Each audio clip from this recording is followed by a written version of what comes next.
Alam ko na isa to sa na-miss nyo, yung ako'y magpakabis. Pero at least, lagi pa rin nasa list kahit walang nirelease. Yung mga dis, buti na lang natiis ko kahit nakakainis. Saan di pa lang ipanis na wala kong kailangan ni please. Ako lang hindi lumusog, pero yung sulat busog. Yung bitay palaging sunog, di na sumusulat ng hindi magkakatunog. Di ba kayo nakatunog? Sa akin lang kayo makakanood, na yun siya ba magkakasunod? Kaya halatadong tulog pa yung tao nagsabi sa akin di pa ako hubog.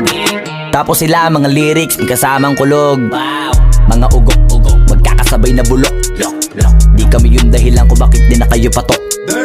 Sadyang hindi napasok, di tayo mga tira pasok. Napakadami ko na alog, simulan na nakita nila ko tumula na padabog. Lahat sila sa akin pasugod, totoo pala ang inggit ay hindi na kaya magamot. Ako lagi tampok, na mga tunog hambog. Lagi may nag-aamok, kahit na walang ko inalok. May sumasagot, oy ano ba naman ambot? Para sa buong sumuntok, mga bumutok. Pero sa pangalan namin nakabuntot, mga kumurot, tulo magabog. Ang mga tunog na akala nila kabuti sumulpot. Malaman sa malamang ay mauna pa din sila mauntok. Bago pa makarating sa tuktok, sira tuktok. Panahon nyo na maudlot, kasi kami na ang taga-tuldok. O sige, namnamin nyo lang, pero pagtagal malalaman nyo rin ang sumatotal. Kung gusto nyo mapansin, sige lang. Pero tandaang magkaiba ang nauso lang sa popular.